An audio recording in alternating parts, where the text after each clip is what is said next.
the facility lighting service was modeled after our street light program. The street light program, we have retired it after a great success with that. We had close to almost 200 municipalities that participated. So when that program was over, the municipalities out there just told us we need something as well, this time not for our street light, but for our interior lighting for our facilities. So the facility lighting service program was developed. The program is a turnkey program. And when we say turnkey, it's as you see it on your screen. It's the different components of it, but at the end of the day, we run the show and you take a break. And that's one way of making municipalities more efficient. They're efficient, but making them more efficient and building capacity as well. We have what is included in this service. There's an initial financial analysis. This financial analysis comes in the form of a project proposal. If you want to participate, you give us a call that, hey, I want to participate in this program. We do a project proposal. And in the project proposal, there'll be a financial analysis that will determine what is going to be your return on investment if you go ahead, what is going to be your payback, and what sort of incentives are you going to qualify for. And of course, there is a budget cost as well, but at a very high level. So once that is done and we send it back to you, if you're okay and you want to go ahead, then we move to the next level. That is the lighting survey. Our service provider will come on site to have a look with his team, to have a look at the facility, compare the information that you give to us, that we prepare the financial analysis, compared to what he sees on site, and refine the budget proposal to come up with a real number in terms of what he has found on site. There is design and photometric design, which is part of the turnkey that we do offer. There's incentive application, which we do on behalf of our municipalities, project management, installation, and commission. And we have a financing option. But at this point, when we say turnkey, this is the components. That is what is involved as a turnkey service that we do offer to municipalities. So the question is, what is this program all about, and which facilities are we talking about? Long-term care homes, we've done that. Municipal offices is covered under this program. Libraries and town halls is covered as well. Public works and transit garages, pools and gymnasium, community centers, arenas, and curling rings, they're all covered under this program. Just a look at a typical existing recreational facility, the type of lights that we have there. I mean, we are in an era where technology has evolved so much. So in those days, a metal halide could be one of the best.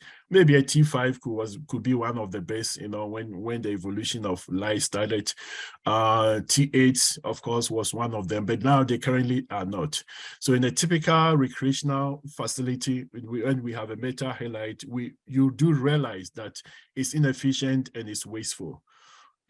There's always shadows, you know, with regards to the type of lights because of the technology behind it.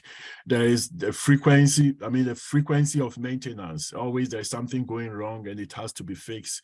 And one thing that I've always come across that municipalities have spoken about is the start time. You know, when you turn the lights on, it takes close to 30 minutes before the lights come on. And as a result of that, some municipalities will just turn it on and they will not turn it off because of ICE rentals. It is going to take a longer time, you know, for it to come on. So those are some of the challenges that we have with a typical recreational facility, or with an old type of lighting fixture. When we look at a recreational facility after an upgrade, this is basically the kind of a picture that we are expected to get. There is improved light levels. There is significant energy savings, the ongoing maintenance savings. I mean, maintenance is really reduced. It's not like the previous case whereby every second, you know, there's a maintenance guy going around trying to fix something, but it's really reduced. There is the instant on and switching capability. And of course, there's the dimming side of it also, controls, which is something that we do offer also if there's something that you are considering. LED lighting, and just these are the basics, and I think for most of you online, I'm speaking to the converted. Yeah, we know that LED helps us to save energy, and there's no doubt about it. So in terms of energy savings, it's guaranteed that 45 to 70% energy savings as a result of upgrading from the previous or the old T12s, T8, T5 to an LED fixture. Maintenance as much as 80%, between 70 to 80% savings that you're going to get from there. And the good news is that there are incentives also available from the IESO regarding your LED upgrade.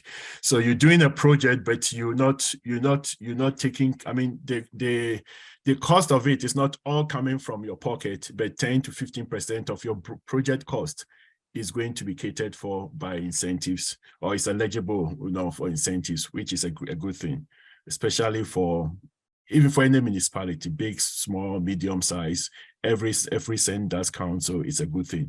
As a program that we do offer to municipalities, what kind of RFP process was undertaken to be able to do this? In terms of procurement, I'll first of all have to say that when you choose to participate in this program, it means that you don't have to go do an RFP. Our programs are fashioned in such a way that we do one RFP and other municipalities can take advantage of that. They can piggyback on the RFP process that LASMO has done. As a result of that RFP, they can also take part in this program to do whatever activity that they want to do. How is this possible? It's possible because as a municipality, I know you should have a bylaw that supports corporate as a cooperative organization, cooperative purchasing. And as a member of EMO, you can participate in any of our programs based on that bylaw, cooperative purchasing. Well, in terms of what we've done so far, always there's a saying that says the sweetness of the pudding is in the eating. I don't know if that's the correct saying, but it's a saying I've heard growing up. But if you really want to check out on what we do and how best we do it, there are a couple of examples that I want to go through or take you through. Haldimand County Grandview Lodge is a long-term care facility that we worked with, and that was 2 or 3 years ago. It's a 128-bed long-term care bed facility. And this, as a result of the upgrade that we did, these were the outcomes that they got from the energy cost maintenance. There was a 60% reduction in terms of energy costs. Regarding maintenance, there was 80% reduction. They had incentives, 23K, as incentives to do their program. The payback was 3.7, that's under 5 years. Most of our programs, the payback is under 5 years. This was 3.7 and massive energy consumption reduction as a result of what we did with Haldimand County. We've done a couple of long-term care facilities, and this was one of the few that I would like to share with you. Peterborough Memorial Center, we did one of their premier facilities also there in terms of hockey. We did a project with them some couple of years ago. You can see the before and the after photos, how it came out quite well. They were quite pleased in terms of the reflection of the light, the foot candles, the photometric design. I'll leave that to John. He was going to touch on that, what went into it. I'm just giving you an overview regarding what we did, in Peterborough. And in Peterborough, we had a 45% energy reduction. Well, rightfully so, because that is an arena. And in the 60%, that was a long-term care, and the lights are on almost 24/7. So you can understand why it was so. But maintenance, we got an 80% reduction. They got incentives for almost 7,000. And once again, a 5-year payback, and energy consumption was significantly reduced as well. Stronach Recreational Complex, Aurora, that's another success story that we always want to share with other municipalities or those that are thinking of joining the program. The ROI was almost 27%. They got in great incentives, almost 6,000, and great number of savings in terms of energy cost savings was almost for 13,000 that they got. Maintenance savings, a good amount there, and ice plant savings as well. Kenora Aquatic Pool, that's another project also we always want to talk about, because In this case, they had T5s. T5s, as I said earlier, was great at the time when this evolution of light was happening. But with where we are now regarding the LEDs, T5s are more or less becoming obsolete. And the T5s that they had was creating a safety issue for them. You can see the reflection on the pool, and that's not good. It's a hazard. It needs to be addressed. So with our LED products, when we got in there, that got addressed. And they didn't only address the safety issue, but at the end of the day, they also had a huge energy savings reduction. Their demand dropped from 17 kilowatts to 6 kilowatts. That is massive. And annual consumption also came down. Energy cost savings was a third compared to what it was before. So there was massive savings addressing so many things, and at the end of the day, saving money as well. So what have we done so far? As we speak, we've got over 100 projects completed, and that's from long-term care facilities to municipal offices to fire halls to arenas, and just name them. And in terms of savings for municipalities, over $1 million, combined savings for all the municipalities that have participated in our programs. Energy consumption, as you can see, they're quite massive, in the millions. Incentives, over 500,000 incentives we've applied for on behalf of municipalities. And we've got 34 municipalities that have participated. Some of these municipalities are return customers. They like what they get, and they keep coming back. Peterborough is one of them. Haldimand County as well. Recently, the Blue Mountains has also become another repeat customer. They just keep coming and coming because the service that is being offered is great, and they just want to utilize it, to the best that they can. This is what I wanted to talk about regarding incentives. There's a time frame for it currently, and it's from 2021 to 2024. Well, the incentives in itself was supposed to end in 2020, but I always say one of the blessings in disguise of COVID is we got an extension for the incentive, a new time frame. So it's 21 to 24, and you all know almost 5 weeks, just about 5 weeks to end this year. We're almost in 2023. So we don't know what will happen after 2024, but then what we keep saying is if this is something municipalities are considering, this is the time, because we will never know what will happen. And the value keeps reducing as well. If you want to participate in this program, we first of all, you complete a questionnaire that will send to you, the LAS questionnaire for each facility.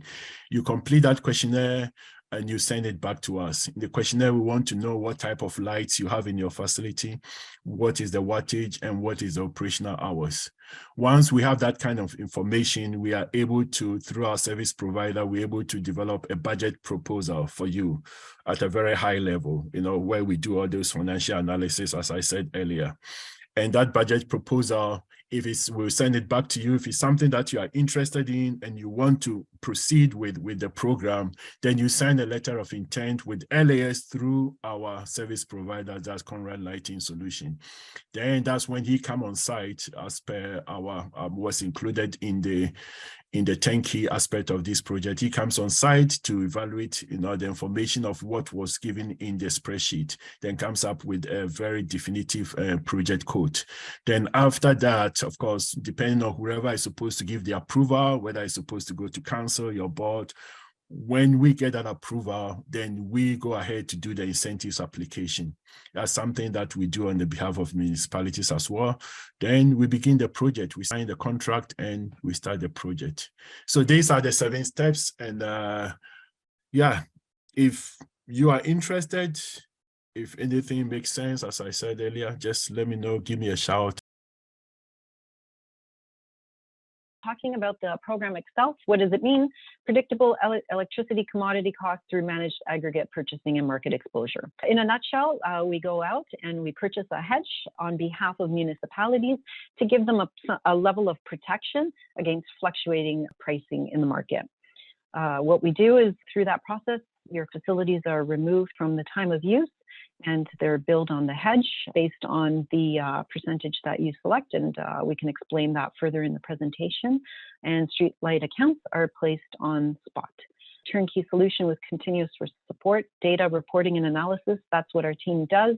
It's part of that value add perspective in terms of trying to make it as simple as possible that we do the work for you. You just have to ask a question in terms of needs. Reporting, we provide regular reporting in terms of the usage and consumption on your accounts, and an annual summary hedge report that you can take to council. So let's talk about data support and analysis. These are the reports we provide to program participants.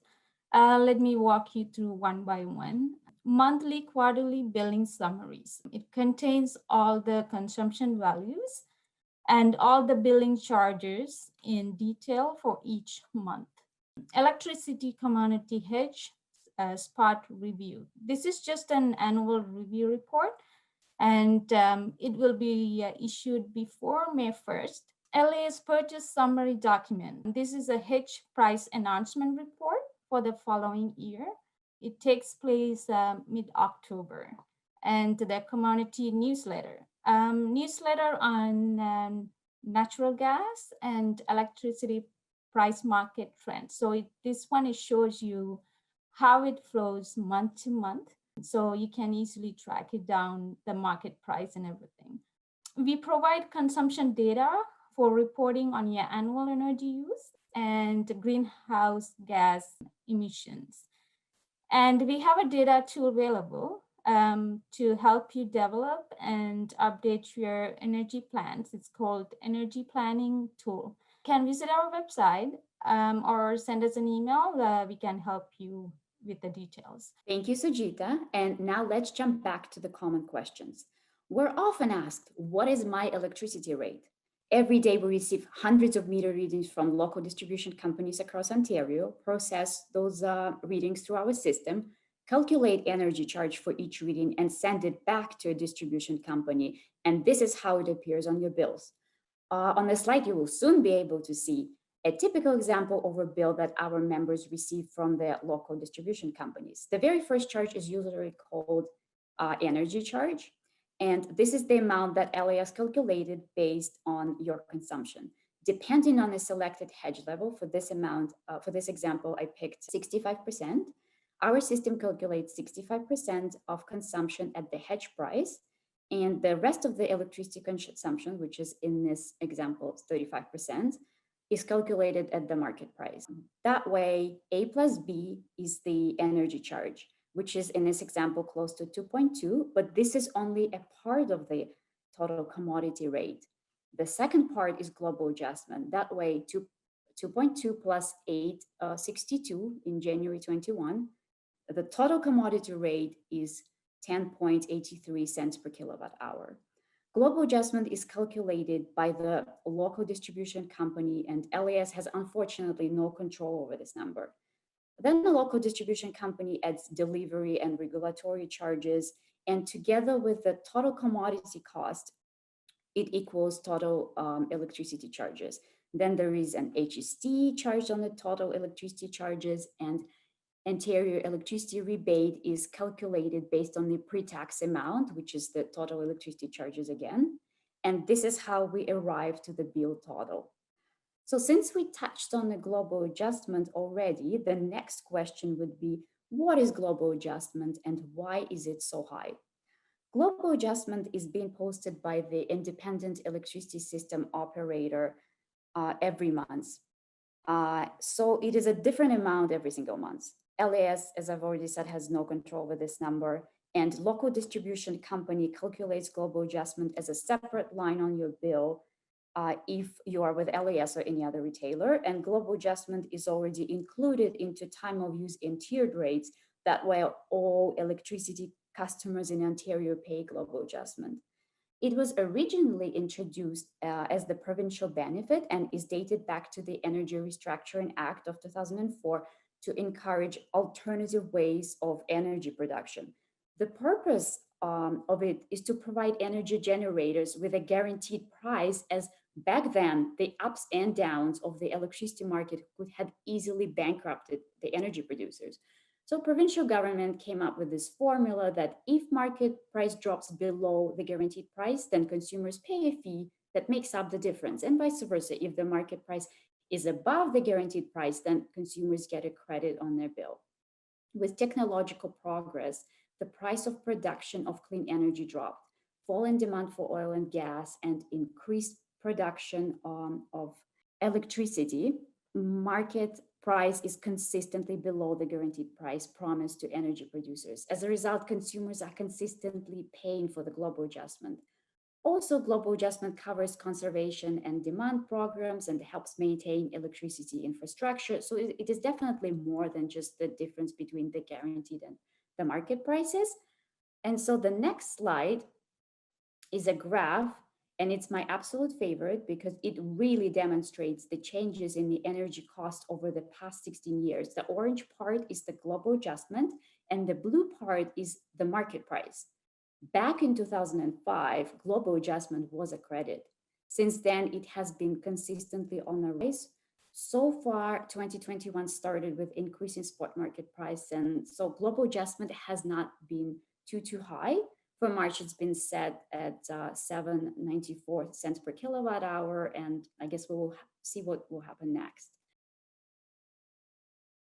LAS has had a natural gas procurement program, a very successful one in place for many years at this point. And so the program, we follow a very kind of strategic natural gas hedging program or strategy where we purchase portions of our natural gas portfolio requirement out for a number of years into the future, really with an aim at driving budget stability, making sure that pricing is known and stable to members, and using the aggregated volume, the aggregated power of your municipalities and groups as a whole. 80 to 90% of our program is generally at fixed prices for every year. So again, speaking to that kind of cost certainty. This upcoming year, we're currently right at the 80% fixed price level for November 2022 going forward. Then we roll that kind of purchasing strategy or fixed price portfolio forward over a number of years. We're generally in the 50 to 60% range for the second and third year out. And quite often we're about 25% for the fourth year. So we're constantly purchasing for, in this case, up to 4 years in advance for the portfolio and watching for opportunities to fix price for the group. The program itself's got 3 main objectives. Cost certainty for members. So, you guys are in a industry group or public sector that really needs cost certainty, but at the same time, not at the expense of competitive pricing. And that's both for fees for partners like us to administer and help drive those programs, as well as the actual commodity prices themselves. And then the last one is to maximize the purchasing power. Certainly that aggregated purchasing power is a key benefit, a key strength of the program. With such a large volume, with so many solid creditworthy participants, LAS is able to really use that aggregated strength to push on fees, to push on supply costs, to make sure that they're getting the best deals and terms that are available in the marketplace. So it's like I said, it's been a very successful program. Some of the stats on the right hand side: 11,000 GJs a day. It's one of the largest aggregated purchasing programs in the province. You can see the kind of membership stats, the number of wholesale suppliers that the LAS program interacts with, and more than 3,400 end-use utility accounts participating. So very large, very successful program. Going back and speaking to the fact that these are the number of natural gas and oil rigs. This is in Canada, but again, kind of mirrors the North American numbers as a whole. The thing I would just point out here is if you look at the far left, that's exactly 1 year ago. And you can see where we were. we're just at about, I guess that's about 160. If you look at the far right, we're at 217. And so that's the year-over-year increase of 50. But of note, again, is at the same time, market prices have, in some cases tripled. So you would expect there to be a lot more of an increase in terms of drilling activity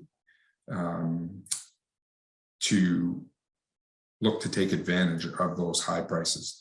So while we do see some increase, it's not to the extent that we would expect. This is 3 different terms: November 22 for 1 year forward, November 23 for 1 year forward, and November 24 for 1 year forward. As we go through as we go through 2021, you can see all 3 of those lines quite low, traveling along in the $3, $3.50 range. Then we get to the spring of this year. This specifically would have been as we heard about the Ukraine conflict, the Russian invasion of the Ukraine. And you can see in late February, beginning of March, all 3 of these terms really spike up and to the right. Very similar movements. The market is backwardated here, meaning the first year is more expensive than the last 2, but all 3 years go up quite significantly.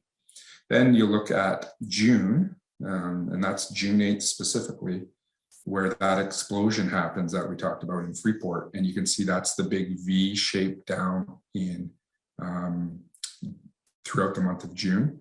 So a market that was very, very concerned about storage going into this winter, all of a sudden gets this kind of brief, it's hard to say that an explosion is a good thing, but this accidental explosion really was a good thing from a pricing point of view, in that it meant all of a sudden there was this excess gas that was kind of trapped to be used in North America.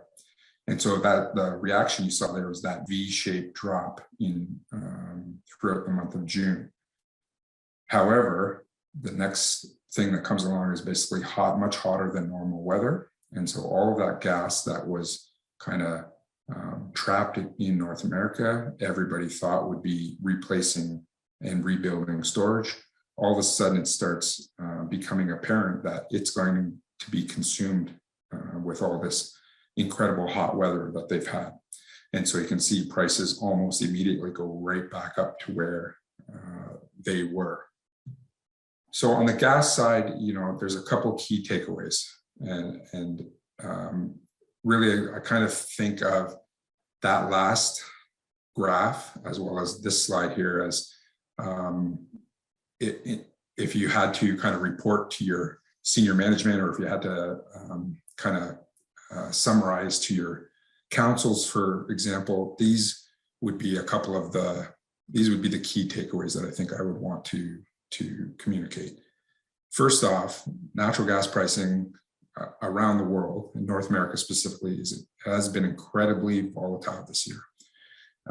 And the risks are still there, specifically around possibility of record high prices this winter, storage deficits, consumption is incredibly high, and the appetite for liquefied natural gas to take gas off the continent to overseas markets in Europe and Asia is still incredibly high.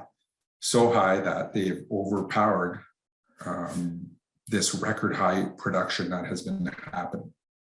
So the concern is that even, quote unquote, normal winter weather could trigger really high, really quick upward movement in prices, even from these prices that are already at historical highs. So the market's kind of on a hair trigger, and there's really is the potential for some painful pricing in these upcoming periods. The big benefit from the program point of view is that, LAS membership, because of kind of the strategy, they continue to be really well protected from this volatility, both for this upcoming winter, as well as through 2023. And, they will be significantly, pricing through the LAS program will be significantly better than both the spot market and utility system prices. So over this past year, when we've seen all this incredibly high pricing,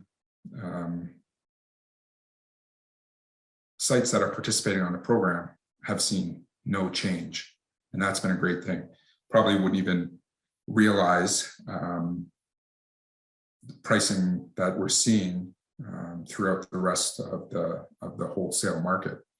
Going into this upcoming year, so for the new contract period starting 2022, November 2022, even with the fact that the market prices in some cases have tripled, the LAS program is looking at, we're just in the process of finalizing November 2022 rates, but we're looking at a very small program price increase. It looks like it's going to be about just under 10%, about $1.50 cents on 13 cents. So, we've got a market here that has, just kind of to speak facetiously, the market's really gone crazy over the last year and has looked really volatile going forward. And the impact has been very small on the LAS program and membership. And then from a go forward point of view, because we have this multiple forward year kind of viewpoint, members participating in the program remained really well positioned to see continued stability in their prices, as well as to hopefully be able to take advantage of some price decreases if we get a more reasonable market return. So that's really the, circling back to the key benefits of the LAS natural gas program.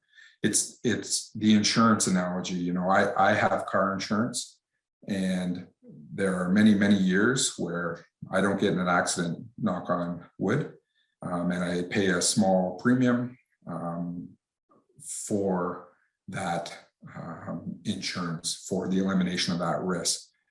This year is the year that the accident has happened. We have, for a number of years, had a very kind of quiet, non-volatile, low-priced market. The program has done very well. There's been very reasonable costs to participate. But when we get into a year like this, both last year and the upcoming year, where the market price really shows what can happen from time to time, this is when the benefits of programs like LAS's natural gas procurement plan really shine.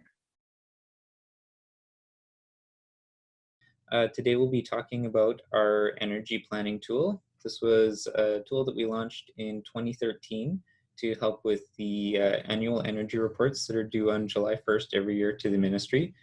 But the energy planning tool exists to make that process as easy as possible. Last year, we added the ability to import data from the LAS natural gas and electricity programs. This makes it a lot simpler and easier to keep these numbers up to date and do your reporting compared to manually entering the data every year. So with that, we will jump into the demo. So this is what the new energy planning tool looks like. You can see it's very different from the version that current users are used to. We have our different functions listed across the top in different pages, and each page is broken down into different functional areas.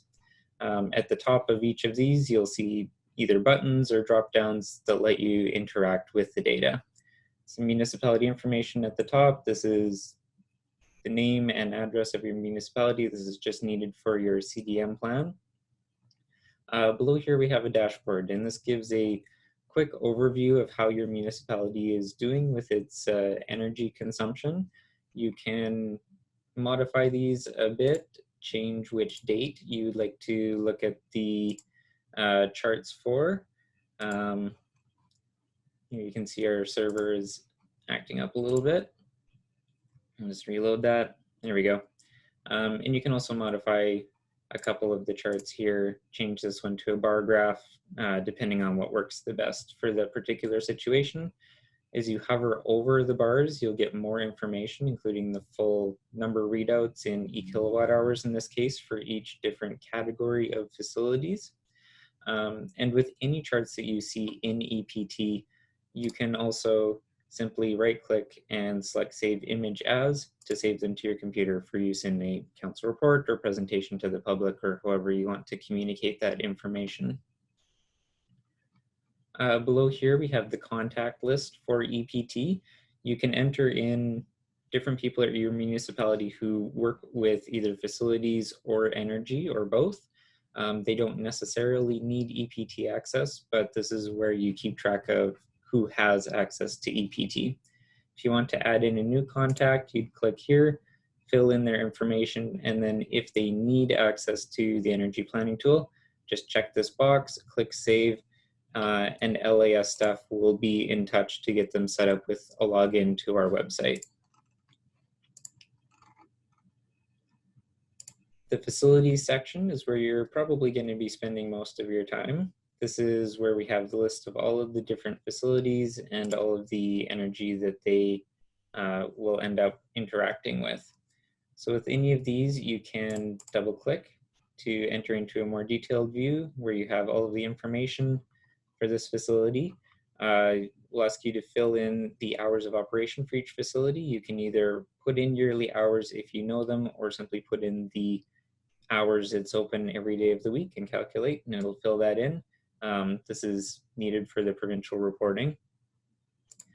The energy and composition tab here lets you pick the different fuels that each building works. Many will just be electricity and natural gas, but if you're using fuel oil or propane or even wood, the software is able to work with those. And in the composition section, this is where you tell EPT what that building is used for. This is especially important for multi-use facilities that might have, say, a library and a arena in them. You can add in the different square meter areas and have EPT calculate the correct percentage. And you can also tell EPT what the default use for that facility is, because as part of the provincial reporting, each facility only gets one classification. So you're able to pick which one makes the most sense for those particular situations. We also have, for more data on that facility, you would click into Manage, and this is a more in-depth look at the energy use of that facility itself. So click here and go in. We've got a few additional charts. This will show energy consumption going back up to 5 years as you have data available, and a breakdown by energy type, electricity and natural gas, both in e-kilowatt hours. And if you have the data points, we can also do monthly updates, so you can see how your energy use this year is comparing to your energy use in the past on a monthly basis. You're able to set energy budgets and goals for the facilities if you would like in here. And the energy consumption section is the actual data entry points for fuel. So here we have usage. You are able to add in cost as well if you would like. That's an optional field. The province doesn't require it for the reporting, but many municipalities requested this functionality be built into the tool. And then below here we have production flow. This is only for water and wastewater facilities, either treatment or pumping stations. So back to our facilities tab, we've enhanced our data import and export functions. This was another request that came in from our users. So you're able to do a data import of either some or all of your facilities at the same time. If you click on this, it'll let you know how to set up the spreadsheet with the data. It's fairly simple. You can arrange the columns in whatever order makes sense to you as long as they're consistent, and you'll have a separate tab for each facility and each fuel type. So you're able to do an upload just for one facility, or you can do an upload for all of the facilities in your municipality at one time. We also have an export function built in. This will essentially do the opposite of an import. It'll create an Excel spreadsheet with all of the information in it for whichever facilities you've selected. You can have just one, like I've done here in export, or you can select multiple using Shift or Control. And this lets you either do a really deep dive into the data if you'd like to do some analysis, or it also simply lets you have an archive of your energy use in your facility, in your municipality. Below this, we've added a few additional charts. Here we have one that shows each facility with benchmarking data included. And I'll switch to 2019 since that's the last full year of data that we have. You can see with each line, we have a bottom line, a minimum, a maximum, and a median. This is based on the information that municipalities report every year to the province. They publish all of the data. You can see here where it comes from. And we've gone through and calculated what the minimum, maximum, and median range for each type of facility is. And this is corrected by the number of square meters of floor space. So this lets you see how your facilities are doing compared to their contemporaries around the province. And it also lets you see if there are any potential errors in your data. If you have a facility where your energy intensity bar is well out of that range, maybe there was a mistake in an entry point, maybe the number of square meters has an extra 0 typed in or something like that. It's a good verification step for your energy records. In here, we also have an energy consumption chart that lets you compare different facilities over time. So this will show whichever year you've selected and the previous 4 years if the data is available. In this case, we only have data for 2018 to 2020, and that's what we're seeing here. So you can either see greenhouse, all energy types combined, natural gas, electricity, or you can switch it over to greenhouse gas emissions. And this will let you see how your facilities are doing with the changes you're making over time to make them more efficient. So as I mentioned earlier, if you get your electricity and natural gas through LAS, you're able to have that data automatically feed into EPT. That's what this account mapping section is for.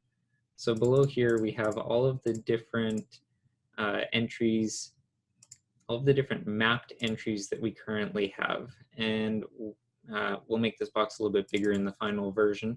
But what I'll do is I'll remove one here to show you how it works. It'll pop up in the top here. This is a natural gas entry from 2018 to 2020. Go in here and map the account. So the first time that you log into EPT with this data, all of your entries will be in the unmapped box. All you need to do is go in, find the account number. It'll show you the account name and the service address. And you go in here and tell it which facility that is. So in this case, we've got 124 Elm. It's a police station. We can verify that it's the police station at 124 Elm. That's the same thing. It's just telling EPT that this account number equals that facility. Click our Save Mappings. Now EPT knows that, and all of the natural gas data from 2018 to the current date will be attached to that police station file. The CDM planning section here, this is something where we maintained the current functionality that was built into EPT, but we didn't enhance it too much because the next plan isn't due until July 1st, 2024. So we focused on other parts of the software. We made sure to maintain this to the current standard, but over the next couple of years, we're going to be taking a really close look at this section to enhance it and make that next version of your 5-year conservation and demand management plan as easy as possible. So you're able to go in here, edit the different parts of the CDM plan that need to be done. You can attach documents, you can check the status, assign accountability for different sections if you'd like. But just be aware that over the next few years, this is another piece of the tool that's going to be enhanced in preparation for the next CDM plan that needs to be done. The conservation section is where you can keep track of the activities that you're doing within your municipality to improve your energy efficiency. So we have different types, process, programs, and projects. They have slightly different definitions based on what type of a project it is. You give a description, you can tie it to a facility if appropriate, create contacts, and monitor the progress of the project as it works through.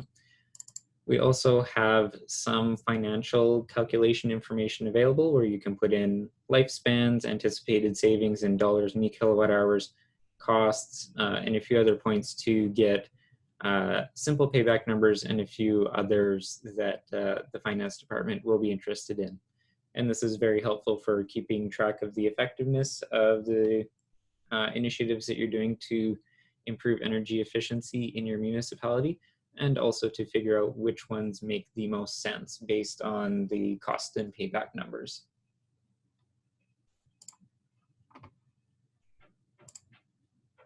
The library and reports section is where you will get the reports that are automatically generated by EPT. We have 4 available up here.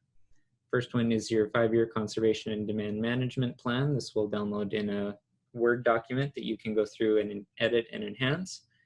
The annual consumption and GHG emissions report is the one that is submitted to the ministry.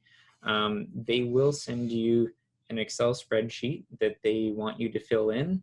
Unfortunately, we aren't able to generate the report to directly submit to the ministry. We tried and it just wasn't practical. So we've created this report that matches the column and row layout of that spreadsheet exactly. So you'll download this one, highlight all of the data fields in it, and copy those and paste them into the ministry spreadsheet and then submit that. That's the simplest way that we were able to make that work. We've also created a couple of energy reports, one with all facilities listed and one with summaries based on facility type, just for municipalities that may have a lot of different facilities. And that lets you do things like annual reports to council or reports to the public on how the energy consumption of your municipality is changing over time. These are all editable Excel documents, so you're able to go in and create charts, highlight different sections of the report as necessary based on what it is you're working on at that particular moment. Below here, we have just a list of all of the user documents that have been attached to EPT. So with the CDM planning section, you'll be attaching files relevant to each particular step. And this is where you can go to see them all in the same place. And down here in the sample documents, we'll be filling this up with examples of different CDM plans and other documentation from municipalities across Ontario that you may find useful as you're working on your CDM plans.